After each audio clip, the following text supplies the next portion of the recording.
Ferdy Sambo serahkan 1 kotak peluru untuk Barada Richard Eliezer, kemudian perintahkan menembak Brigadir Yosua Huta Barat.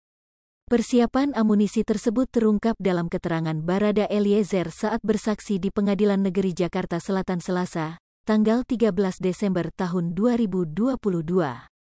Kesaksian tersebut pada sidang lanjutan perkara pembunuhan Berencana Yosua Huta Barat dengan terdakwa mantan Kadif Propam dan Putri Chandrawati. Dalam sidang tersebut Barada E menyebut diberi 1 kotak berisikan peluru yang sudah dipersiapkan Sambo.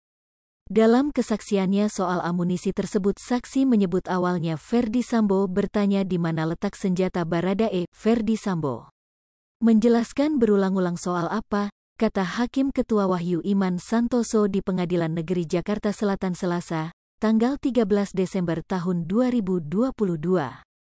Skenario yang mulia terus dia lihat ke saya bilang, senjatamu mana? Karena senpi saya masih di samping saya bilang, ada bapak, jawab Barada E. Saat itu Barada E. melihat Ferdy Sambo mengambil sesuatu yang ternyata sebuah kotak berisikan peluru dan langsung diserahkan ke Barada E. Dia langsung ambil posisi, nggak tahu dia ambil dari saku atau dari mana. Kau tambah amunisimu, kasih 1 kotak peluru ke saya, jelas Barada E. Lalu hakim bertanya berapa banyak peluru yang dimasukkan ke senjata api jenis Glock 17 dari yang diberi Ferdy Sambo, namun Barada E. mengaku tidak mengetahui pasti jumlahnya.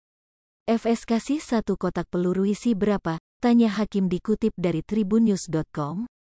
Banyak, ucap Barada E. Kemudian, lanjut hakim. Baru saya ambil, saya keluarkan senjata saya taruh di lutut, baru saya tambah amunisi, ungkap Barada E. Awalnya isi senjata berapa? Cecar hakim. Seingat saya 7 peluru, jawab Barada E. Ditambah berapa? Tanya hakim. Saya tidak memastikan, ucap Barada E. Berapa kapasitas senjata Glock? Tanya hakim kembali. Break time sama dengan 0.4s, lebih besar dari Glock 17 itu 17, ungkap Barada E. Sampai full? Tanya hakim. Tidak, full, lebih dari 7 yang mulia, tuturnya.